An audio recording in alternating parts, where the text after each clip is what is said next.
So, as we were saying a moment ago, when we're talking about the applications, we start talking a bit about the Y-intercept, and this is one of the places I might not have been clear enough with yesterday. The Y-intercept, when we are in standard form, is the C value. You're like, wait, C, where does C come from? When we look at all of these and they're in standard form, the C value is that number that's hanging out by itself on the end that doesn't have a variable with it. So if you're ever asked, what's the starting point? What's the starting height? Where did this begin? We're just talking about the C value. It'll save me some time when I'm calculating stuff.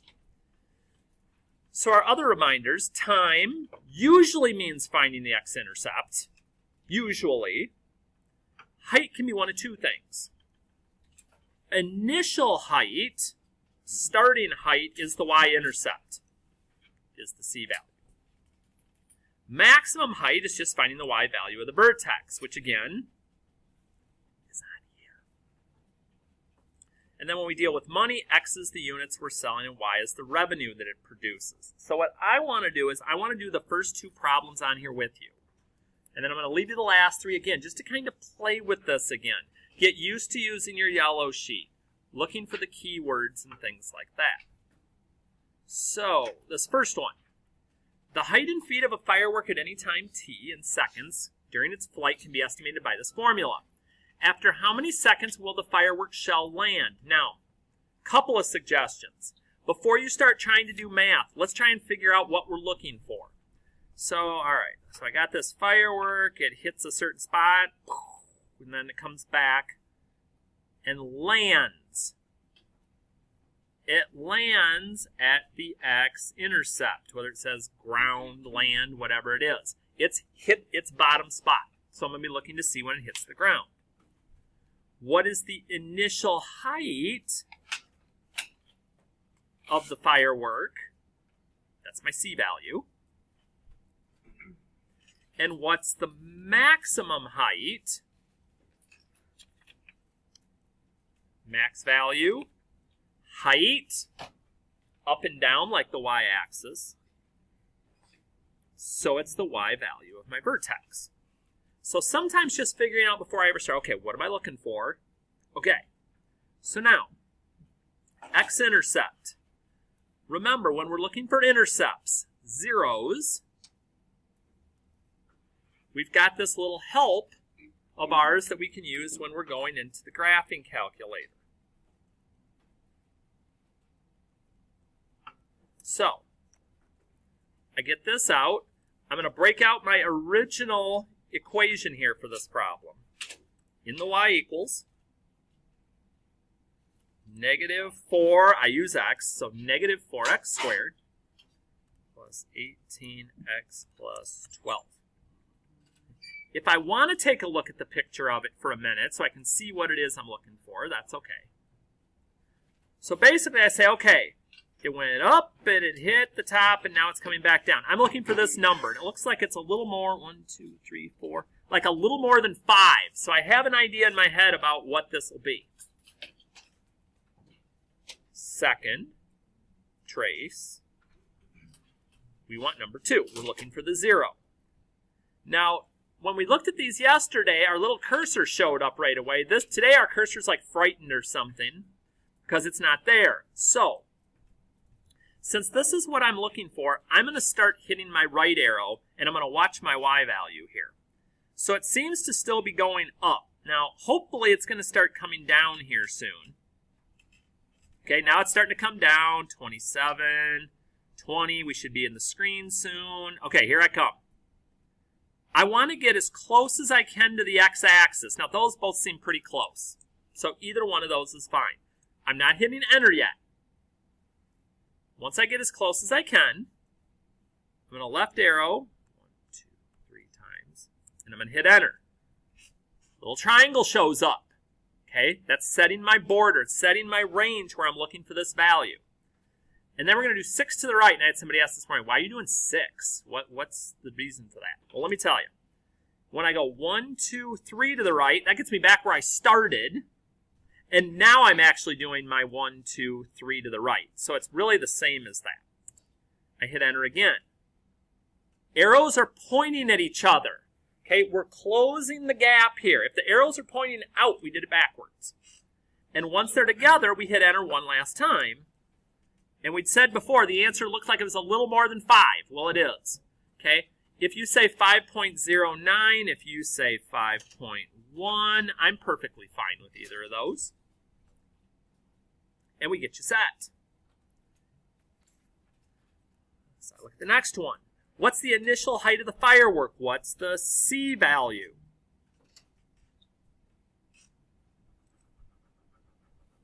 feet. That's where we started. And that'll always be that C value, no matter what. And then what's the maximum height of the firework? Now here we got to do a little extra work. Because when we're looking for Y, we can't just go straight to Y. We need to figure out X first. So, X equals the opposite of B over 2A. And we've discussed before the need to be careful when we're doing this part. I can't just go typing it in and paying no attention to what I'm doing. So the suggestion's been multiply the stuff on the bottom together first, get that value, then do your division, just so we don't get crazy answers. You're like, 2.25 isn't a crazy answer? No. So what's that mean? Well, it means it would take 2.25 seconds for it to get to the maximum height, but that's not what I'm looking for. What I'm going to do now is I'm going to plug this X value in there. So, move this up a little bit. So -4, replace the T with the value we just found. And I can type this straight into any calculator. I don't have to do it in the Y equals. I just pull this up. I very carefully make sure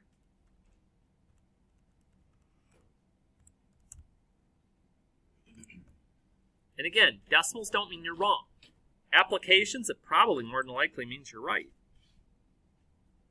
I'm a little nervous that this firework only went up a little over 32 feet before it went boom, but hopefully nobody was hurt. Okay, so knowing what values I did makes this easier because now I'm basically just following the yellow sheet the entire time. So the second one we're going to do is going to have a slight twist, which is why I wanted to do this one. A ball is dropped from the top of the high school. The distance in feet above the ground of the ball after t seconds can be modeled by the equation y equals -16t squared plus 50. Now you'll notice the questions, because somebody's bonehead, me, are not until the back. So I'm going to copy this equation on the back, so kind of come with me here.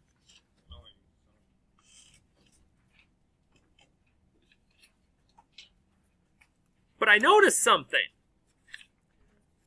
It doesn't. I go to do my A, B, and C, and I'm like, okay, so A is -16. B. There's no T in there. My B is going to be 0. Because my C is always the number that's hanging out on its own. So I got to be careful, because if I say B is 50, that changes everything. So, how long will it take for the ball to hit the ground? We see wonderful words like the ground. We're looking for an X-intercept. How high was the building you dropped the ball from? Now, I got to watch this a bit. Because I have a feeling some of you are going to say that's the starting point, and some of you are going to say that's the vertex. So the question will be when we get there, which one is it, or does it matter which one I calculate? We'll see. But we're starting with the X-intercept. So, get back to Y equals. Follow our little guide here. So -16x squared plus 50. All right, I won't look at the picture just to let me see what's going on here. Negative time doesn't work. Okay, this is going to drop pretty quick. I'm looking for the positive x-intercept. I'm looking for this guy. So second trace, number 2. Okay, cursor is gone once again in hiding. So I'm going to use my right arrow, and notice my y value is falling already. So it should be, there it is. That's a little closer. Moved as close as I could. 3 left. 1, 2, 3. Enter. First boundary in. 6 right. 1, 2, 3. Back where I started. 5, 6. Enter. Trap has been set. Arrows are pointing at each other. One last enter. 1.76, 1.8, whatever.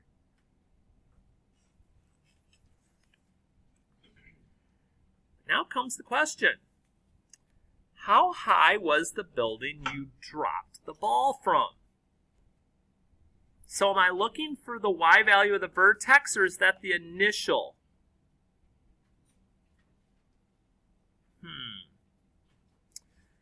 I wonder, because it always seems like, height seems to be with maxes. So let's calculate the vertex and see what happens. Okay, opposite of b. Well, there's no opposite of 0. That's kind of silly. Over 2a. Well, 0 divided by I don't care what equals 0. So if that's true, and I plug that into my equation where the t goes,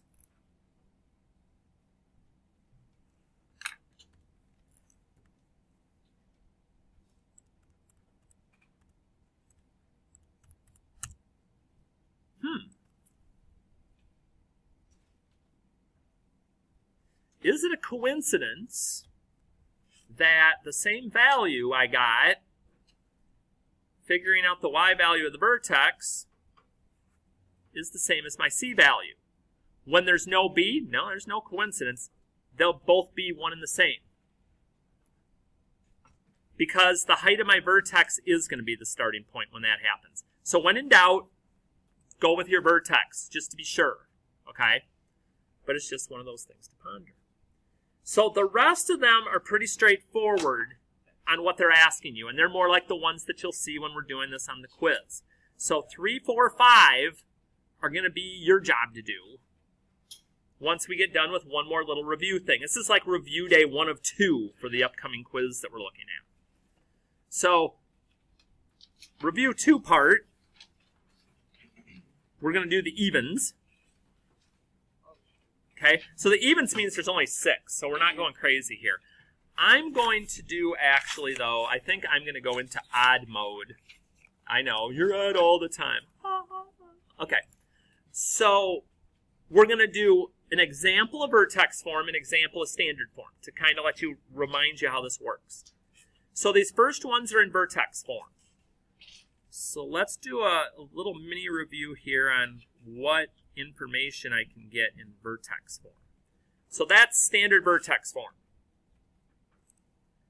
And we call it vertex form because without doing any math, I can get the vertex. Slick deal. So when I look at number 1, let's say, the only thing I really got to remember is, hey, what's in the parentheses is the opposite of h. So the opposite of 3 is negative 3. But the k value, that plus k just means we leave that alone. So switch what's in parentheses, leave the value on the outside alone. And that gives me my starting point for my graph. I also notice that my a value is negative 2, which tells me my parabola is going to open down. So if I start working on plotting points and it's not going down, something ain't going right. So when we were doing these, we talked about 2 ways you can graph. The one way works whether I have a graphing calculator or not, and the other way only works if I do. So let me chat real quick about both. If I want to go the route where I don't need a graphing calculator necessarily, I start with my vertex in the middle of my chart. I even could run my chart sideways if I want it to run like the x-axis does. And I think about, okay, other x values. I'm starting at -3, and I want two values that are less, -4 and -5. But I also want two x values that are greater than my vertex, -2 and -1. That's why we always start with the vertex in the middle, so it helps us figure those out. Now, it doesn't mean that I'm going to have to substitute all four of these values in to figure out the y's, because that's where symmetry comes into play. Those first two values, and then the values that are 2 away, are both going to give me the same thing. I'm only going to have to do substitution on 2 of these to get where I want to go. So it's up to you which ones you plug in. So let's say, let's say I decide about plug -1 in. So I go to my calculator. I'm taking that same equation, and I'm just going to type -1 in. This, again, is the assumption that this isn't a graphing calculator. So I get my value, and that's the same value that goes up here with -5. And then I pick either one again. Again, either of the dotted ones, it doesn't matter. I'll just use this one.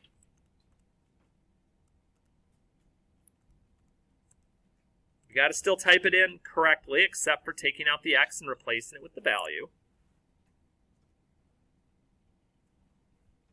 And I get those in. Now, if you're in class and have the graphing calculator, and you're not, I don't feel like doing all that, okay. Go ahead. Type the equation into your y equals part. Pull up the chart. I think I typed something in wrong. Yep, I did. Kind of important to get the minus there. Chart it. Now, what should I see? If I get my vertex in the middle,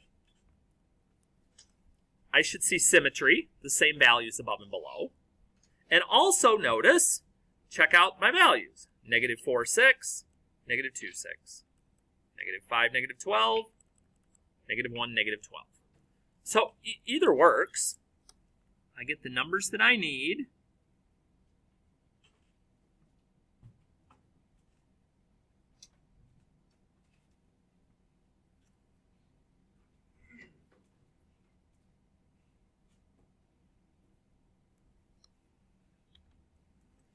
I get my graph. Now, is that all I need to do? I better read the directions again. Sketch the graph. Okay, did that. Name the vertex. Did that. The axis of symmetry. X equals -3. Got to have the x, though. Can't just put axis equals -3. It doesn't work. And then whether it's a max or a min. If it's at the top, it's at the maximum value. At the bottom, it'd be at a min. That's it. So there's a lot of ways to simplify, especially when you're doing it in class if you're using the time well to do that, because you just whip through it, having the calculator as an assistant. Okay? So that's vertex form. However, we have one more form we're going to deal with. We're actually going to jump to the back page. We're going to jump to number 11.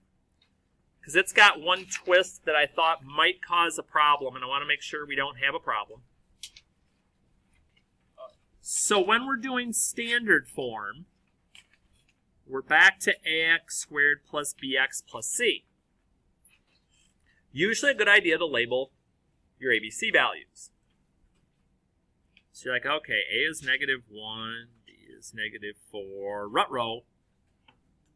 Don't see a plain number. What's my c? 0.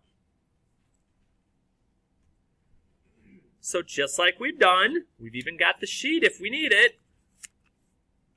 Okay, because our vertex is our min or max value. So x equals the opposite of b over 2a. Multiply my denominator out. Get my x value of my vertex. Now when you go to get y, this is the other reason I chose this one. This can get crazy if I'm really not paying attention. When I start writing, this negative is here first, then I plug in the x value. squared. It's not like the negative's already there. There's going to be another one here. Minus 4 times negative 2. I don't blame you for putting this one in the calculator. That's a whole lot of negatives in a whole lot of places that we probably want to make sure. Okay, let me make sure myself I got all my negatives in the right spots. Okay. So 4. So my vertex is negative 2, 4.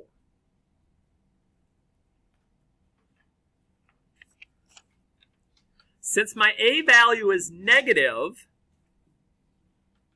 I know my graph better be opening downward. So whether I go back to a chart or whether I just jump in here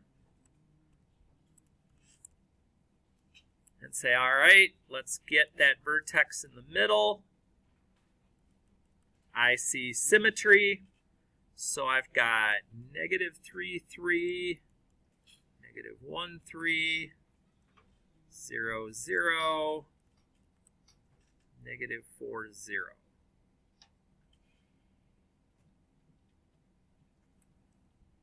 I've got my graph.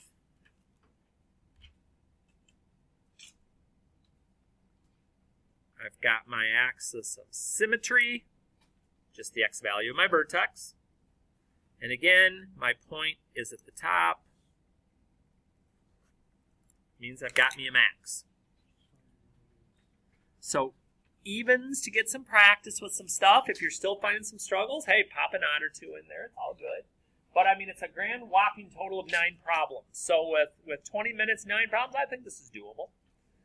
And then tomorrow we'll see the actual quiz preview. And if there's some stuff you need to do to finish with a homework checks, there was a lot of assignments this time. We'll get you some work time to answer some questions, get that set before we have that quiz and homework check on Friday. But try them, check answers. See which way you want to do it. Do I want to use the chart? Do I want to build a chart? I don't know. But get used to using your yellow sheet as well.